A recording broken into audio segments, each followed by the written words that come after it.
Hi everyone, my name is David. I'm a co-play Frontier from the Genesis group. Today I'm making another episode on economics, and I want everyone in the co-play family and just everyone who is not even part of the co-play family but you run into this video to really check it out, okay? This is June 27th in Korea, and we all know that right now the whole world is going through some financial issues, right? The economy is just, everything's out of whack. It's just out of order. So check this out. Here we go. Programs. What is your take here? Because if I can just add the little salt and pepper to it, it's been politicized as well, as usual. Go ahead, Peter. Well, you laid it out correctly in the intro. Inflation is a tax, and the source is government, because that's who taxes us. The only way to reduce inflation would be to dramatically cut government spending, because government spending is being paid for through inflation. We're running record budget deficits. And so instead of taking our money and spending it, the government is taking our purchasing power by printing new money and spending that. So the increase in prices that we're all experiencing is the tax that we are paying to finance government. In addition, the Federal Reserve is trying to prop up the stock market, prop up the real estate market, and prop up the U.S. government. It can only do that by keeping interest rates artificially low. But in order to do that, the Fed has to keep printing money to buy bonds. So as long as the Fed is artificially suppressing interest rates, it is going to have to create inflation to do it. And because we have so much debt, the Fed is now forced to keep interest rates at zero. So unfortunately, average Americans, the middle class, and the working poor are going to suffer the most severe bout of inflation in U.S. history, far greater than anything experienced during the decade of the 1970s. Well, let me. All right. So let's look at what Peter Schiff says, and he's one of my all-time favorites, right? And yeah, you look at governments. Instead of just taking money directly from our bank accounts or, from us in some other way through taxes, they're just printing money, right? And what happens is before they will tax you, they'll take that money from you and then they'll use that money. But instead, they're just printing money and then they're using that money. But because they printed so much, it devalues the money that you have. So another way of looking at it is like, let's say you had $100 in your bank. And what happens is they printed so much money that 6 months later, the amount of goods and services that you can purchase with $100, 6 months later, that same $100 can only purchase $80 worth of goods and purchases. So you were taxed 20%. You get what I'm saying? And you're like, well, why would printing a lot of money just devalue my savings or the cash that I have, the currency that I have? Well, it's like this. Imagine you had, let's say, instead of dollars, let's look at the Native Americans. I heard they used to use seashells as currency, right? And so maybe if you had, a bowl, and that bowl costed 4 seashells.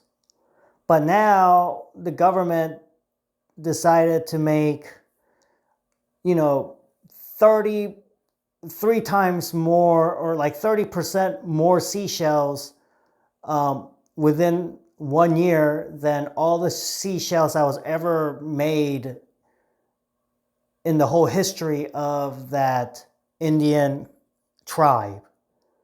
Well, then what happens is, before the average person might have just had, the average Native American in that tribe might have just, there were only maybe on average 50 seashells per person. But because they created so much more seashells and they're pumping it into the system by spending it the way they want to spend it without any, real advice or letting the citizens know how they're doing it, now there's enough seashells running around where there's really like 150 seashells per Native American. I'm not saying it's literally that much.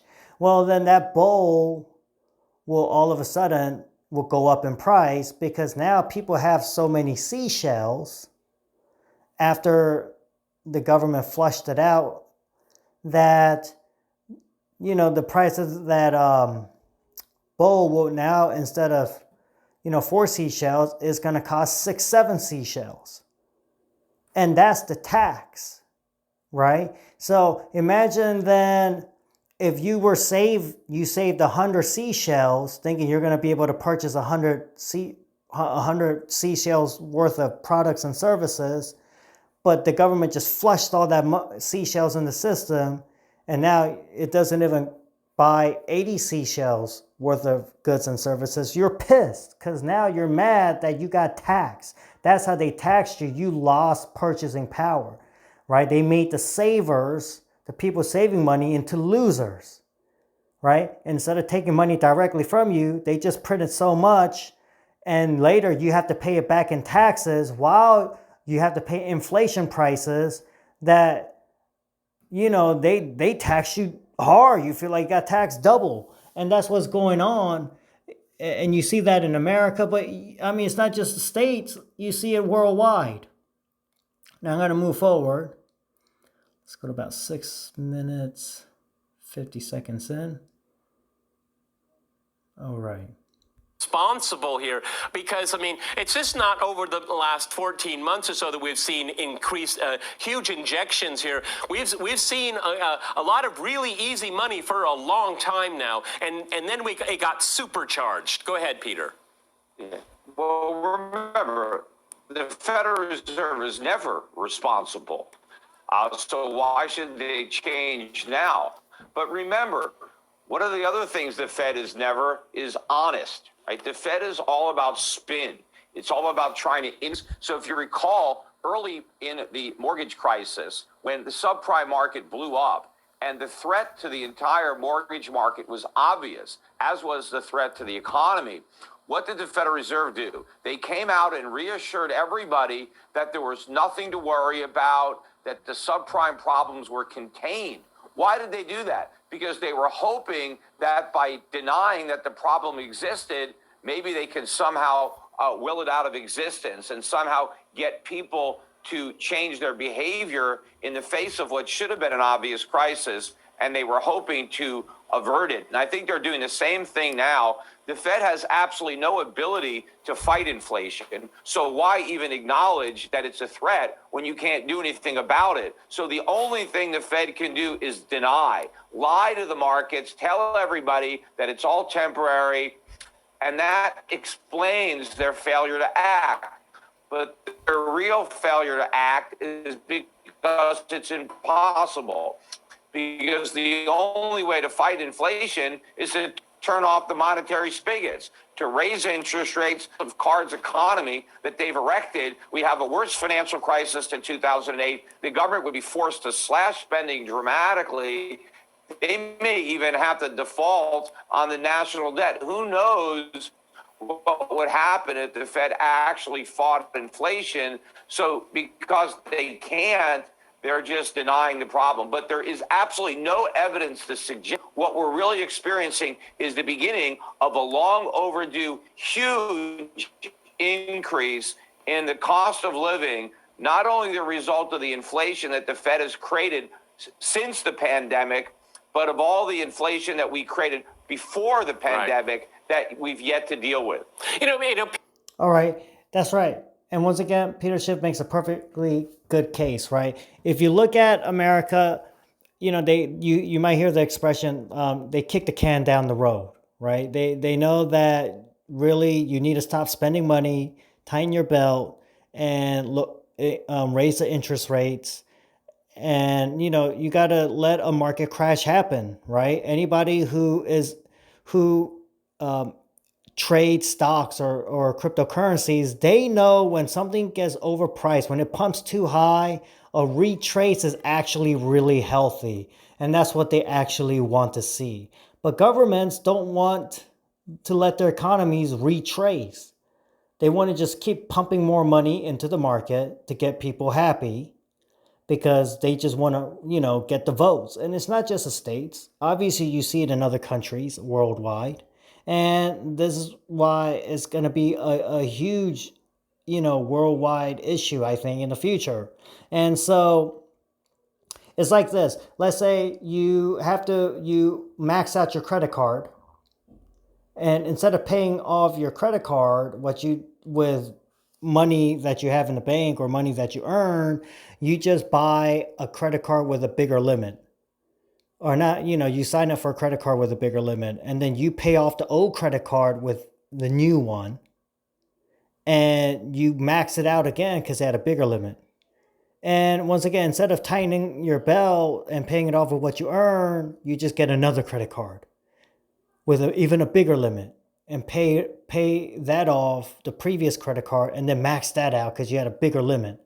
And so, you see that governments are doing it now. You see America is doing it now. And guess what? You're going to have to pay not only, you're just kicking the can down the road, and you're going to have to pay off a bigger credit card bill. And that's pretty much what Peter Schiff is saying. That's how I look at it. That's what I see in that exchange right there. Let's go to 12 minutes in.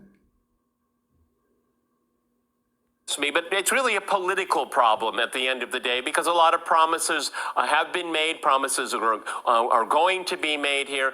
It's about how we get out of this crisis here, and the powers that be have decided you spend your way out, okay? And all three of you have enumerated so far in this program the immense dangers of it, and they don't have the downside like the rest of us, okay? Working people, they're the ones that are going to suffer the most, and there will be a backlash.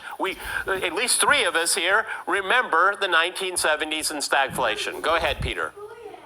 Well, of course it is political. I mean, the Biden administration, every member of Congress wants to give the voters something for nothing, right? The government wants to make sure that all the people who don't have jobs, many of them, of course, are just choosing not to have jobs, but the government wants to make sure that they have plenty of money to spend, even though they didn't earn that money, even though they didn't help produce any goods or provide any services.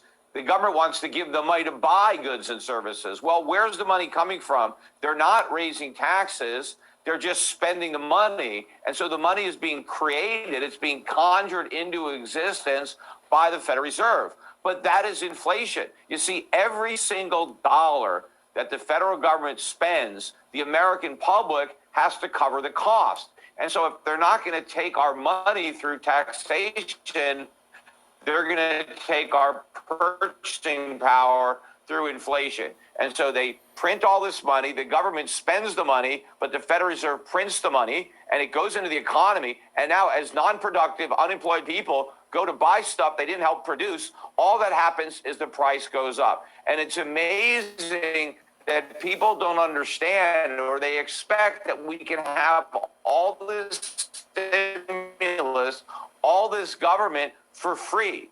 There is no such thing as a free lunch. Government spending is going to keep getting worse. And of course, as government spends more, it weakens the economy, which means even more spending. Inflation is going to go through the roof. And we keep talking about the 1970s. What we're going to experience is going to be far worse. And in fact, it probably already is worse than the 1970s. If we were using the CPI that existed back then to measure prices right now, we would see that the CPI is already rising at a faster rate than it ever did in the 1970s, and we're just going up from here. Okay, well, all right, and I would have to agree with that again. If you look at the economies, you look at these governments, especially the United States, you have a lot of people who aren't working, and I think, what was it, like 30-40% of them are actually receiving more money from the government than when they were actually making by working, right? So imagine the government pays you more money to stay home than the money you made when you were working. Well, who the hell is going to want to work?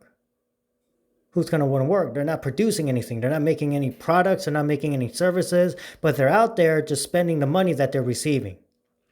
And the government knows they got to pay it back, but the government's just like, go ahead, you know what? We'll just keep giving you money. Don't worry about it. Just stay home, relax, chill. Right? So imagine like this. Imagine you had a dad and you have like, 7 siblings, including you, and none of you wanted to work. And what your dad does is, you know what, here, all of you, here's a credit card. Because this credit card, the limit's bigger than what you were actually making when you were working. Go ahead, go spend it, max it out. Now, the dad knows that his children will have to pay it back in the future. But the way the dad looks at it, the dad's like, you know what, I'm going to be long gone and dead before my kids will actually know what happened when they're paying it back. They won't even know, but my kids, they love me now, so I don't care. They don't know that I made it worse for them, that I'm ruining their future. And I made them weaker because now they don't even want to work. They just want free money. And so in the future, when they have to work, it's going to be even harder for them to work because they're so used to just being spoon-fed free money that really in the future, they're going to have to pay back. But they don't know that they have to pay back because, they're not thinking forward. They just think that I made the money and I'm giving them money that I made, but I didn't. I'm putting on a credit card and they're going to have to pay that credit card back. And that's pretty much what's going on. And then imagine it's not just one family, but all the families in the town. And one town is doing the same thing. All the dads are doing the same thing. So now you have a bunch of kids with more money than, they were making, like 40% of the kids in that area. And they're just spending it while you have less goods and services. So it's going to raise the prices of whatever goods and services left from, after the people who are not working. Granted, you get a lot of products coming from other towns, Asia, overseas, but that's what's going on. And so it's really sad, but that's pretty much what's going on. And you know what? It's not just America. You see other countries doing it, but there's a saying, if America sneezes, the whole world catches a cold. And it seems like America might be doing that worse than anyone else. Or maybe it could be worse in Europe. I don't know. Now, let's go over to 1730. All right. About is that inflation is high in emerging market, but sometimes it's even lower than it in developed market or in US now. So that's actually makes like the position in financial markets. It actually means that emerging market currencies could potentially gain from this new reality, let's say. So they potentially could feel stronger than US dollar going forward. That's the first. And the second point is that probably, we could be in a case of 17th, but we could also be in the first half of 2008, just because I remember. Okay, now there's something that she said, right? Emerging markets like South Korea or Taiwan, that the currencies will get stronger. And what I'm saying here is, you look at KOK Play. To me, KOK Play is its own ecosystem. It is its own currency. Right? And you're using it in the ecosystem. And, I look at KOK Play as it is productive, is making deals internationally, is making lots of use case, as much utility case for the currency, the KOK Play coin currency to be used. And, you see that it's productive. They're making TV shows. They're making more shows. They're making more webtoons. They're trying to get more movies, more games, add more products, right? You can see their services with the exchanges. There's ways of making revenue through mining. And so when I see is a US dollar that's going to get weaker, it's baked in the cake. And so while the US dollar is getting weaker, you have these emerging markets where their currencies are getting stronger. Well, I see that KOK coins are going to get stronger. And you talk about the CPI. Well, the CPI they're using now is not the same way of how they measure consumer goods back in the 1970s. And, chances are back in the 1970s, the CPI, if they use the same CPI measurement now, the inflation could be worse. It could be worse. So it's really scary when you keep thinking about the future, because the future it seems to look worse and worse. of the dollar before all of this. It seems to be on steroids right now. Again, so short-sighted, so short-sighted. Go ahead, Pete at Great Barrington. Yeah, so Yeah, so once again, they're saying, it's short-sighted. They're not really thinking things through. All right, they're not doing a good job. And it's really scary that, this is how they want to handle the economy.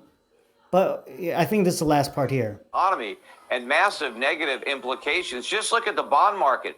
Look at the yield on a 10-year U.S. Treasury, which is below 1.5%. It's like 1.4%. Inflation is 5 times that. And look at the yield. There's no way that yield reflects reality.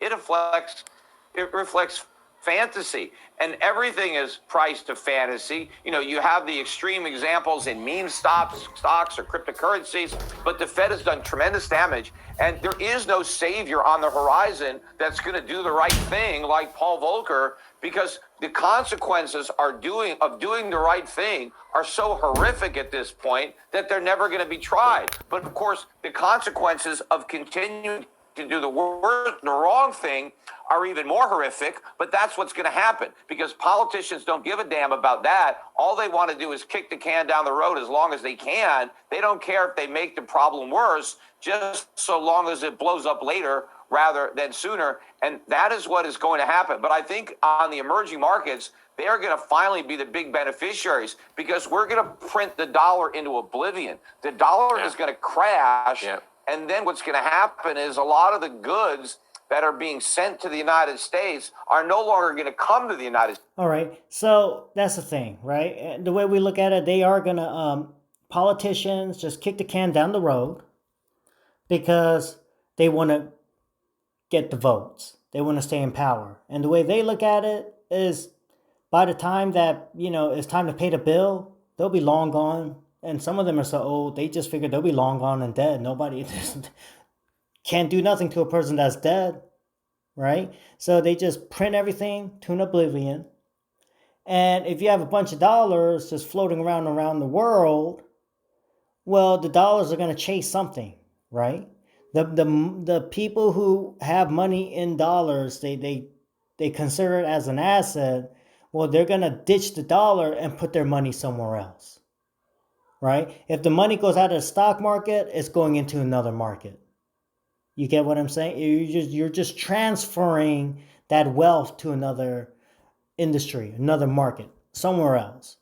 And for me, I'm not a financial advisor. I'm just, I make this video just as a heads up to everyone. Like this is a real big possibility. It's better to prepare for the worst and hope for the best, but you should prepare for the worst, right? And so I'm just telling you a worst case scenario for the U.S. dollar, for the United States of America. And I love America. I love America.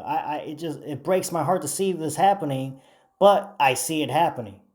And so for me personally, yeah, I like KOK Play. I see that KOK Play, the digital contest platform is legit, right? You have conglomerate and legit companies paying KOK Play money to advertise on the platform. BMW, Hyundai, right? Gillette, Nike. I mean, you name it, it's there. Louis Vuitton, Gucci. Like I've showed you guys all these in so many other videos, right? So these companies are admitting, they are accepting, they are acknowledging the legitimacy of KOK Play, the digital contents platform. They are acknowledging the legitimacy of the KOK Play coins. They call it tokens, right? They're acknowledging that this is something, KOK Play is going to continue to grow. It's going to expand. It's only going to get stronger. The KOK Play coins, the currency is only going to get stronger.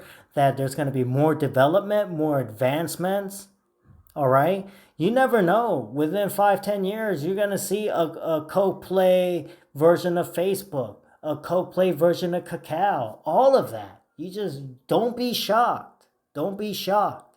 And so for me, that's why I'm invested, right? That's why if you look, I put, $1,531, and I'm going to put in more in the future, right? I'm working on my net worth, right? And why am I doing this? I'm doing this personally because I believe in it, because I see the realness in it. I see the people paying to advertise on the platform. I see the contents, right? I bought contents and I see that everything works just fine. Everything is good. I see the products, the type of products that they're selling are premium products. These are not just junk, crap products that you see. They're premium products, and you see premium companies, luxury brand companies advertising. It has all the signs and the founders are, if you look them up, they have incredible backgrounds. And so, just everything about Coldplay, it checks everything. It seemed like they crossed they dotted every I, crossed every T. It's on KuCoin, the fifth biggest exchange, right? Even in Chinese blockchain media is talking about Coldplay, right? Naver is talking about Coldplay. Naver is like, that search engine is like the Google of Korea. Okay, so that's why I'm into Coldplay.